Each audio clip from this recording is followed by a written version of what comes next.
Hello friends, Karthik Deepa serial August 10 நாளைக்கான எபிசோடுக்கான review தாங்க இந்த வீடியோவில் நம்ம இன்றைக்கி பார்க்க போகிறோம்.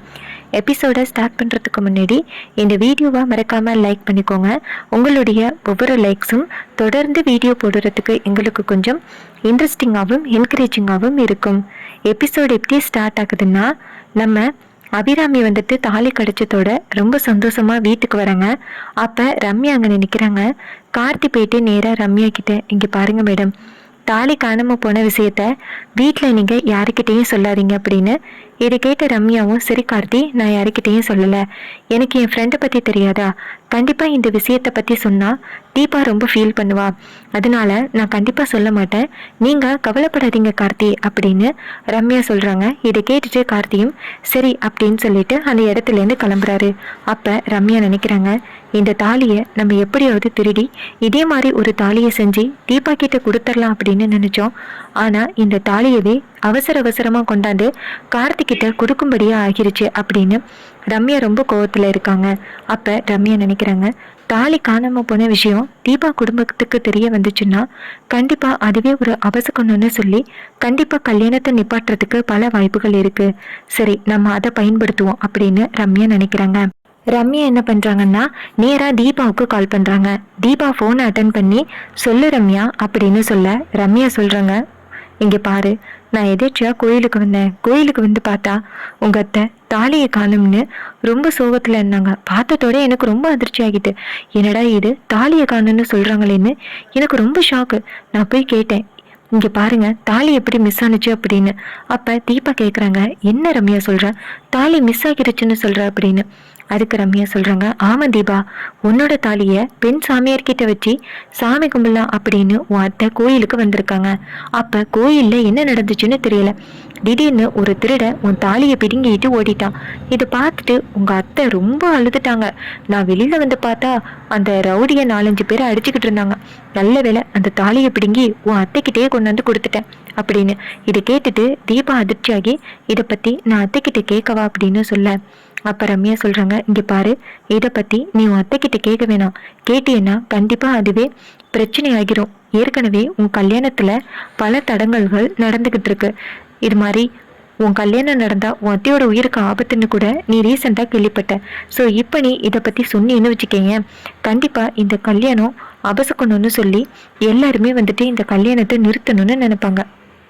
அதனால சொல்றது கேளு, இப்போதைக்கு நீ வீட்டில் யாருக்கிட்டையும் சொல்ல வேணாம். கொஞ்ச நாள் கழிச்சு அப்புறம் கல்யாணம் முடிஞ்சதோட நீ சொல்லிக்கலாம். உன் அத்தை கண்டிப்பா இந்த விஷயத்தை பத்தி யாருக்கிட்டையும் சொல்ல மாட்டாங்க. ஏன்னா வீட்டில் இருக்கிறவங்க விட அத்தை உண்மையில ரொம்ப பாசமா இருக்காங்க. ஐஸ்வர்யாவுக்கு மட்டும் இந்த விஷயம் தெரிய வந்துச்சுன்னா இந்த விஷயத்தையே ஊதி விட்டு பெருசாக்கி பெரிய பிரச்சனை ஆக்கிடுவா. அதனால நீ யாருக்கிட்டையும் இதை பத்தி சொல்லாத, உன் அத்தையும் இதை பத்தி யாருக்கிட்டையும் சொல்ல மாட்டாங்க அப்படின்னு. இதை கேட்டுட்டு தீபா சொல்றாங்க, தாலி காணாம போனது சாதாரண விஷயம் கிடையாது, அது ரொம்ப பெரிய விஷயம் அப்படின்னு. அதுக்கு ரம்யா சொல்றாங்க, எனக்கும் தெரியும் தீபா, தெரிஞ்சுதான் நான் சொல்றேன், தாலி காணாம போறது சாதாரண விஷயம் கிடையாதுதான். அதனாலதான் நான் உனக்கு உடனே கால் பண்ணேன். நீ என்ன பண்றீன்னா, பக்கத்துல இருக்க அம்மன் கோவிலுக்கு போயிட்டு எதுக்கும் சாமி கும்பிடு. ஏன்னா எனக்கு என்னமோ மனசு பதட்டமா இருக்கு, ஏதோ உனக்கு கெட்டது நடக்க போற மாதிரி இருக்கு தீபா அப்படின்னு. இது கேட்டுட்டு தீபாவுக்கு இன்னுமே மனசு ரொம்ப பயமா இருக்கு. என்னடா இது, ரம்யா இப்படி சொல்றாரே, ஒருவேளை நம்மளுக்கு கெட்டதுதான் நடக்க போகுதோ அப்படின்னு தீபா ரொம்ப ஃபீல் பண்றாங்க. ரம்யா கேக்குறாங்க தீபா கிட்ட, இங்க பாரு, இதை பற்றியெல்லாம் நீ எதுவும் கவலைப்படாத. அதான் உனக்கு கார்த்திக் சார் இருக்காரு, குடும்பத்தில் உள்ள எல்லாரும் இருக்காம, கண்டிப்பாக எல்லாரும் சேர்ந்து உன் கல்யாணத்தை நடத்தி விட்டுடுவாங்க, நீ எதுக்கும் கவலைப்படாதடி அப்படின்னு சொல்லிட்டு ரம்யா தீபா கிட்ட, தீபா என்னாச்சு, ரொம்ப சோகமாக இருக்கு அப்படின்னு. அப்போ தீபா சொல்கிறாங்க, இல்லை ரம்யா, நான் நல்லா தான் இருக்கேன் அப்படின்னு. அப்போ ரம்யா சொல்கிறாங்க, சரி, இதை பற்றி நீ வீட்டில் யாருக்கிட்டையும் பேச வேணாம் அப்படின்னு சொல்லிட்டு ரம்யா வந்து, சரிடி நான் ஃபோனை கட் பண்ணுறேன், எனக்கு வேலை இருக்குது அப்படின்னு சொல்லிட்டு காலை கட் பண்ணுறாங்க. அப்போ ரம்யா நினைக்கிறாங்க, நம்ம முடிஞ்ச அளவுக்கு அந்த தீபாவோட மனசை நல்லா குழப்பியாச்சு. இதுக்கப்புறம் தீபாவை குழம்பி போய் இந்த கல்யாணத்தை நிறுத்துறதுக்கு அவளே ஒரு முடிவு பண்ணிடுவா அப்படின்னு ரம்யா ரொம்ப சந்தோஷப்படுறாங்க. தீபா வந்துட்டு ரொம்ப குழப்பத்தில் இருக்காங்க. தாலி காணாம போனது சாதாரண விஷயம் கிடையாது, ரொம்ப பெரிய இஷ்யூ. நம்ம என்ன பண்றது, உண்மையவே நம்ம ஜாதகத்துல பிரச்சனை இருக்கா, அம்மா அப்பா சொல்கிற மாதிரி என் கழுத்துக்கு தாலி ஏறுனா பிரச்சனை வருமோ, நம்ம எதுக்கும் ஜாதகக்காரரை பார்த்து நல்லது எது கெட்டது எதுன்னு கேட்குறது நல்லது அப்படின்னு நம்ம தீபா முடிவு பண்ணுறாங்க. அதுக்கப்புறம் சீனை சிப் பண்ணி ரம்யாவை காமிக்கிறாங்க. ரம்யா ரொம்ப சந்தோஷப்படுறாங்க. நம்ம நினைச்ச மாதிரி தீபாவோட மனசை குழப்பி விட்டாச்சு. இனிமே அவளே தனக்கு தானே ஒரு பெரிய பிரச்சனையை உண்டாக்கிப்பா அப்படின்ட்டு ரம்யா சந்தோஷப்படுறாங்க. இன்னொரு பக்கம் ரமேஷை காமிக்கிறாங்க. ரமேஷ் வந்துட்டு நேராக ரம்யாவுக்கு கால் பண்ணுறாங்க. ரம்யா ஃபோன் அட்டன் பண்ணி யார் அப்படின்னு கேட்க ரமேஷ் சொல்கிறாரு, என்ன டார்லிங், என் நம்பரை இன்னும் சேவ் பண்ணாமல் இருக்கேன் அப்படின்னு. இதை கேட்டுட்டு ரம்யா டென்ஷன் ஆகி, யார் டார்லிங்னு சொல்கிற, யார் நீ அப்படின்னு. அப்போ ரம்யா சொல்கிறாங்க, ரமேஷ் சொல்கிறாரு, இங்கே பாருங்க, நான் தான் வந்துட்டு ரமேஷ் பேசுகிறேன், உங்களை பொண்ணு பார்த்துட்டு போனேனே அந்த ரமேஷ் அப்படின்னு.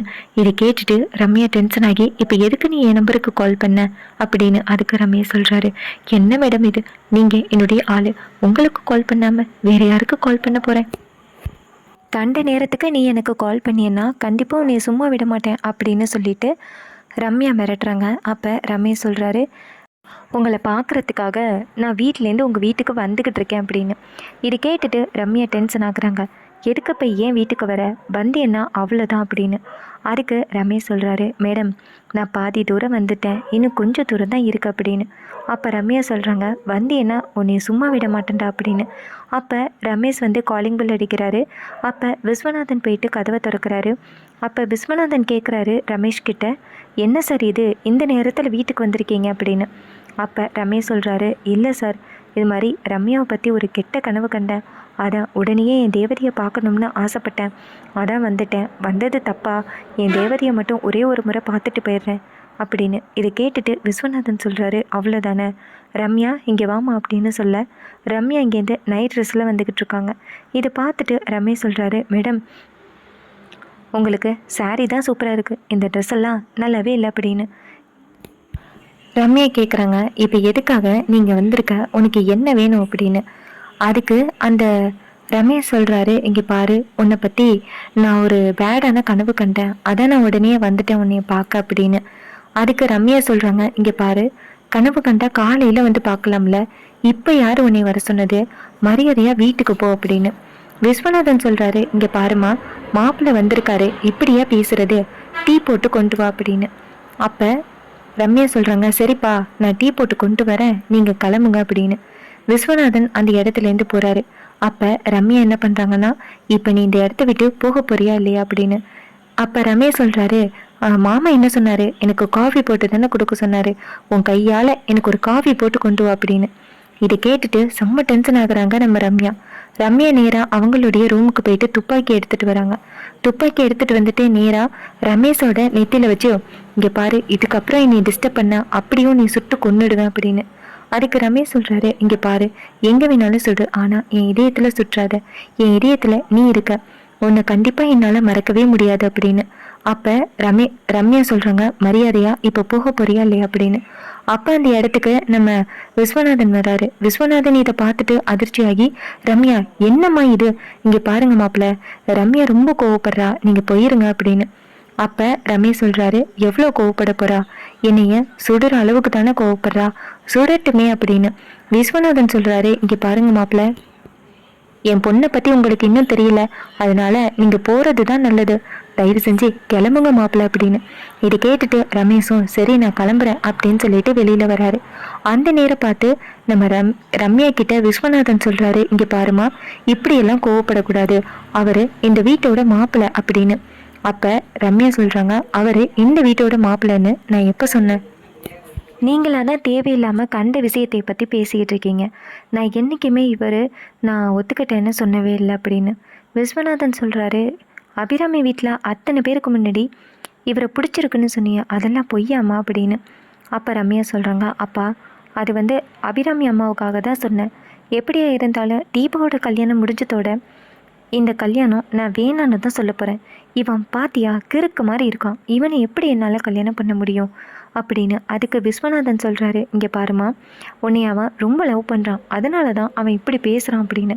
அதுக்கு ரம்யா சொல்கிறாங்க, எனக்கு இந்த மாதிரி ஆளையெல்லாம் பிடிக்காதுப்பா அப்படின்னு. அப்போ விஸ்வநாதன் நினைக்கிறாரு, உனக்கு கார்த்தியை தான் பிடிக்கும்னு எனக்கு தெரியும், ஆனால் எப்படிம்மா கல்யாணம் ஆன ஒருத்தனை உனக்கு கல்யாணம் பண்ணி வைக்க முடியும்?